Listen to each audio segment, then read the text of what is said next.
الحمد لله رب العالمين والصلاة والسلام على رسوله الكريم أما بعد فأعوذ بالله من الشيطان الرجيم بسم الله الرحمن الرحيم كلا إن الإنسان ليطغى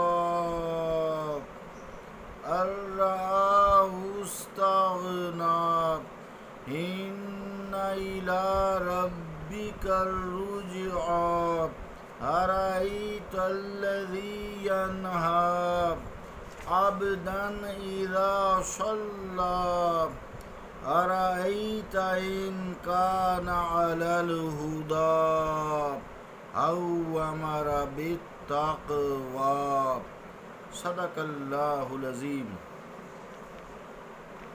عزیزان گرامی قدر، السلام علیکم ورحمۃ اللہ وبرکاتہ۔ سورہ العلق کی 6 سے لے کے 12 نمبر آیات تک تلاوت کرنے کی سعادت حاصل کی ہے۔ ان آیات کا ترجمہ یوں ہے: ہاں بے شک انسان سرکشی کرنے لگتا ہے اس بنا پر کہ وہ اپنے آپ کو مستغنی دیکھتا ہے۔ اے غافل، یقیناً تجھے اپنے رب کی طرف ہی پلٹنا ہے۔ اے حبیب، آپ نے دیکھا اسے جو منع کرتا ہے ایک بندے کو جب وہ نماز پڑھتا ہے، بھلا دیکھیے تو اگر وہ ہدایت پر ہوتا یا پرہیزگاری کا حکم دیتا تو اس کے لیے کتنا ہی بہتر ہوتا۔ اللہ کا قول سچا ہے جو بڑی ہی عظمت والا ہے۔ عزیزان گرامی قدر، اس سے پہلی جو 5 آیات ہیں یہ سب سے پہلے مصطفیٰ کریم علیہ السلام کے قلب مقدس پر نازل ہوئی۔ ان قرآن کا آغاز ان آیات سے ہوا۔ ان پہلی 5 اسی صورت کی آیات کے بعد بہت دنوں کے بعد یہ جو آج آیات یہاں سے شروع کی ہیں یہ نازل ہوئی اور دوبارہ قرآن کریم کے نزول کا سلسلہ جاری ہوا۔ آیت نمبر 6 میں اللہ کریم فرماتا ہے کہ جو انسان لقد خلقنا الانسان فی احسن تقویم کے دائرے سے نکل کر ثم رددنہ اسفل سافلین میں چلا جاتا ہے، وہ کم ظرف ہو جاتا ہے۔ اس کا رویہ کم زر انسان کی طرح ہوتا ہے۔ جب اللہ کریم اسے مال و دولت کی فراوانی کر دیتا ہے اور پھر ایک طاقتور جتھا اس کا فرمانبردار بنا دیتا ہے تو وہ اپنے آپ کو اللہ سے بھی مستغنی خیال کرنے لگتا ہے، سمجھنے لگتا ہے کہ اب اسے کسی چیز کی ضرورت نہیں ہے، گویا اس نے جو خدا سے لینا تھا اب لے لیا ہے، اب اسے لیاذ باللہ خدا کی ضرورت نہیں ہے، اب اس کی کوئی ضرورت نہیں رہی، اب وہ دندناتا پھرتا ہے۔ کم ظرف انسان کی بات کر رہے ہیں۔ اور جب اس کی یہ کیفیت ہو جاتی ہے تو پھر سرکشی اختیار کرتا ہے، طغیانی اختیار کرتا ہے، نافرمانی اختیار کرتا ہے۔ نہ اسے اللہ تعالیٰ کہ کسی فرمان کی پرواہ رہتی ہے، نہ وہ اس کی پرواہ کرتا ہے اللہ کی، اور نہ ہی وہ اس کے بھیجے ہوئے رسول علیہ السلام کی ارشادات کو قابل غور سمجھتا ہے، قابل اعتناء سمجھتا ہے، جو اس کے جی میں آتا رہتا ہے، کرتا رہتا ہے۔ حالانکہ وہ اگر خیال کرے تو وہ پھر بھی ایک بے بس انسان ہے۔ جب اس کی موت کا وقت آئے گا فرشتہ اجل اس کی اکڑی ہوئی گردن سے اسے مروڑ دے گا، اس کی روح کو دبوچ لے گا، اور آخرکار اس شخص کو، سرکش انسان کو اپنے پروردگار کے روبرو پیش ہونا پڑے گا۔ وہ جواب دہی کے لیے فرشتے اسے کٹہرے میں لا کھڑا کریں گے، پیش کر دیں گے۔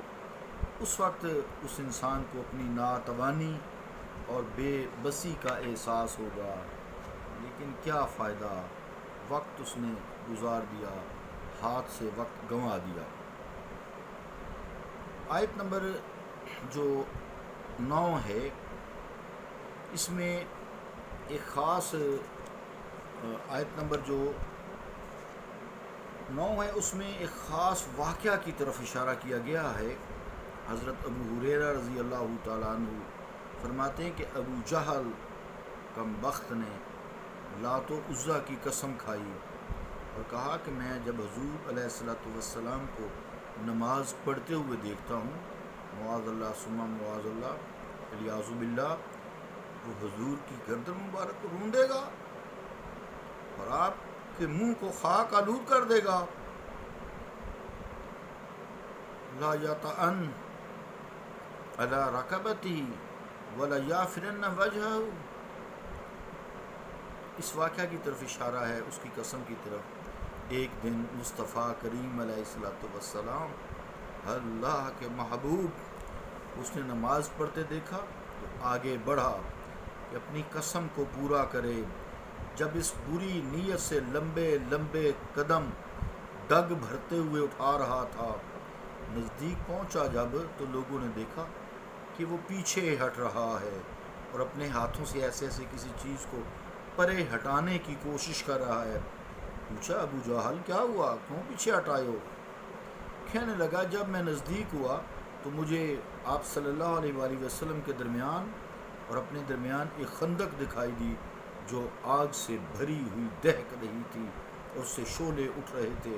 حضور علیہ الصلوۃ والسلام نے اس بارے میں ارشاد فرمایا کہ میرے صحابہ اگر وہ میرے نزدیک آتا نا، آنے کی جرت کرتا، تو فرشتے اس کا انگ انگ جدا کر دیتے۔ روح المعانی زیر آیت ھذا جز 30 پیج 183۔ یہ آیتیں پھر اس وقت نازل ہوئیں، اس کے عمل کے بعد حضور کریم علیہ الصلوۃ والسلام کے قلب عطر پر نازل ہوئیں۔ آگے عزیزان گرامی قدر جو آیت نمبر 11 ہے، اس میں فرمایا کہ کاش ابو جہل ہدایت قبول کر لیتا، لوگوں کو بھی تقوی کی تلقین کرتا اور خود بھی تقوی اختیار کرتا، تو اس کے لیے کتنا اچھا ہوتا۔ اب جب اس نے ایسا نہیں کیا، میرے نبی کریم علیہ الصلوۃ والسلام کی تکذیب کی ہے، آپ کو جھٹلاتا ہے، آپ کی اطاعت نہیں کرتا، قرآن کو نہیں مانتا، آپ کو رسول نہیں مانتا، آپ کو خاتم النبیین نہیں مانتا، کافر ہے۔ اس نے اللہ تعالیٰ کی اطاعت سے، ان کے فرمان سے روگردانی کی ہے، تو اب عذاب الہی سے نہیں بچ سکتا۔ کیا وہ نہیں جانتا کہ اس کے سارے کرتوتوں کو اللہ تعالیٰ دیکھ رہا ہے؟ اس کا یہ طریقہ، اس قسم کے اللہ تعالیٰ کا یہ دستور ہے، اللہ تعالیٰ کا قانون ہے، اللہ تعالیٰ کا طریقہ کار ہے، اللہ کی سنت ہے کہ اس قسم کے مجرموں کو جو توحید و رسالت کے انکاری ہیں اور ہمارے لیے خاتم نبوت کے انکاری ہیں، ختم نبوت کا جو انکاری ہے، انہیں شدید عذاب میں مبتلا کر دیا جائے، کیونکہ انہوں نے رسول کریم علیہ الصلوۃ والسلام اللہ اور قرآن کریم کی تکذیب کی ہے۔ ان آیات کا عزیزان گرامی قدر اور بھی مفہوم بیان کیا گیا ہے، جیسے ایک یہ مفہوم بیان کیا گیا کہ اے ابو جہل، تو جس بندے کو نماز سے منع کرتا ہے، اگر وہ ہدایت پر ہوا اور لوگوں کو تقوی اختیار کرنے کا حکم دے رہا ہے، تو پھر تمہارا انجام کیا ہوگا؟ سوچ لو، تم پکڑے جاؤ گے۔ وہ ہدایت یافتہ انسان جو تقوی کا نور پھیلانے میں کوشاں ہے، اس کو ایسے نیک کام کرنے سے منع کرنے والا کیا غضب الہی سے بچ سکتا ہے؟ نہیں بچ سکتا۔ تو عزیزان گرامی قدر آج بھی جو اللہ تعالیٰ کے احکامات سے سرتابی کرے گا، جہنم اس کا مقدر ہے۔ اگر وہ بنیادی جو ایمان کے تقاضے ہیں اس کا انکار کرے گا تو کافر ہوگا، جہنم میں جائے گا۔ جیسے اگر وہ توحید اللہ کی ذات و صفات کا انکاری ہے، اللہ کی ذات و صفات میں شرک کرتا ہے، رسولوں کو نہیں مانتا، آپ کو ختم رسول نہیں مانتا، خاتم رسول نہیں مانتا، عقیدہ ختم نبوت اور اس کا ایمان نہیں رہا، فرشتوں کو نہیں مانتا، کتابوں کو نہیں مانتا، روز جزا کو نہیں مانتا، یہ 6 چیزیں ہیں، وہ کافر ہے، کافر ہے، کافر ہے۔ جیسا کہ قادیانی سب مانتے ہیں لیکن عقیدہ ختم نبوت کے انکاری ہیں، that is why they are کافر کافر کافر۔ عزیزان گرامی قدر اللہ رب العالمین ہمیں عقیدوں کی بھی مضبوطی عطا فرمائے، اور اللہ تعالیٰ کے رسول کی اطاعت کی بھی اللہ تعالیٰ ہمارے اس دستور کو ماننے کی اور اس پر عمل کرنے کی توفیق عطا فرمائے۔ صلی اللہ تعالیٰ علی رسول خیر خلقہ محمد وعلی آلہ وصحبہ اجمعین برحمتک یا ارحم الراحمین۔